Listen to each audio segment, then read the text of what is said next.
All right, let's get right into it. What if I told you that you could actually change the energy of a room just by walking into it? Not through what you say, but just through your presence. What if you could intentionally shift your own internal state to create a real, tangible influence on the world around you? Well, it sounds kind of out there, but you can, and we're going to break down exactly how. It all starts with this one, simple but pretty bold idea. Your calm can literally become contagious. This isn't just some nice thought, it's a skill you can actually learn and develop. So the big question is how, right? How do you go from just feeling calm inside to actually projecting it, to amplifying it so it has a real effect on other people? Let's get into the mechanics. The core concept here is something called field expansion, and you can think of it as a way to consciously project your internal state, your calm, your coherence, outwards. It's about creating a presence that people can actually feel. You're not just reacting to your environment anymore, you're actively shaping it. Okay, so how do we actually build this skill? This isn't just theory. It all starts with a very simple daily protocol. Think of it like a workout for this amplification muscle, designed to build it up day by day.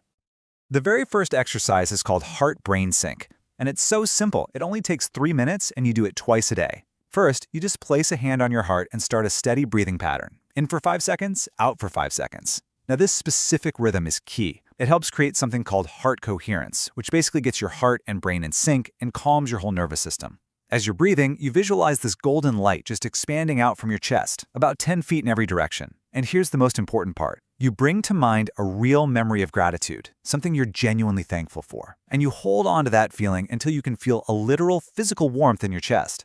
That warmth, that's the signal. That's how you know you're in the right state.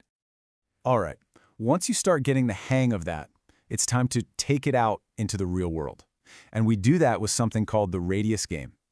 This is where it gets really fun, because you get to see the effect you're having in real time. But before you can play, you need to get into what's called a coherent posture. It's super simple. You just combine two things. An upright, confident posture, they call it a posture lock-in, and you combine that with the 5-in, 5-out breathing pattern we just talked about. That's it. Posture plus breathing. That's your state.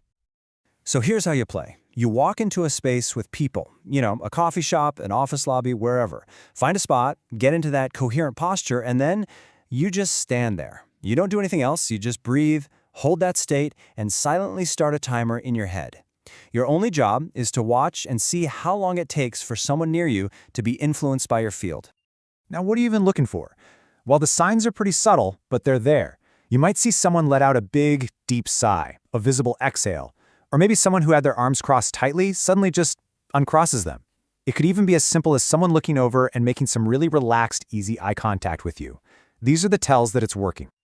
And what's the goal here? Well, the benchmark you're aiming for, after about 3 weeks of practice, is to see one of these signs in under 60 seconds. It's a clear, measurable goal that shows you your ability to project that calm is actually getting stronger. But here's the thing. To get really good at projecting outwards, you first have to become an expert at listening inwards. So the next phase of all this is about calibrating your own intuition. It's about learning to actually hear and trust the incredible wisdom your own body is giving you. You do this with a really cool exercise called the Snapshot Word Log. It's so easy. 3 times a day, whenever you meet someone new, just notice the very first word that pops into your head about them. You've got 3 seconds. It could be anything. Tense, kind, overwhelmed. Don't judge it, just write it down. And then later you just check back and see, was that initial gut hit on the money? And you can see how this works in practice. Maybe your gut word for the server is rushed, and sure enough, a minute later they forget your order. Or you meet a new coworker, the word is kind, and then they offer to help you with something.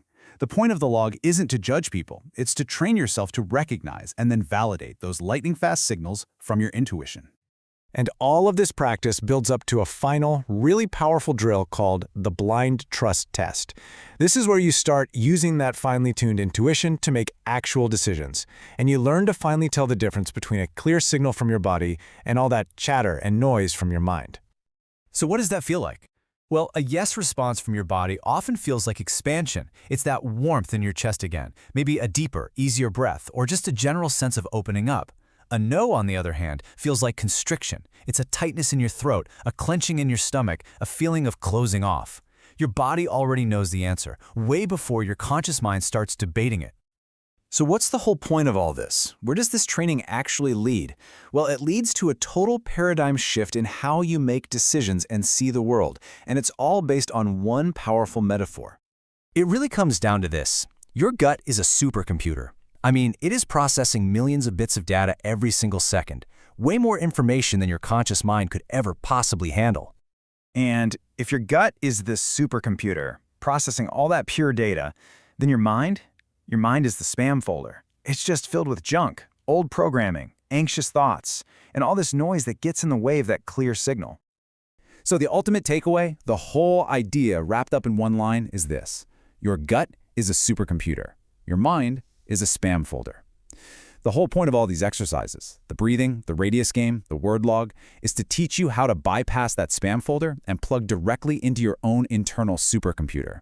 So the real question to leave you with is, what kind of decisions would you start making if you really learned how to do that?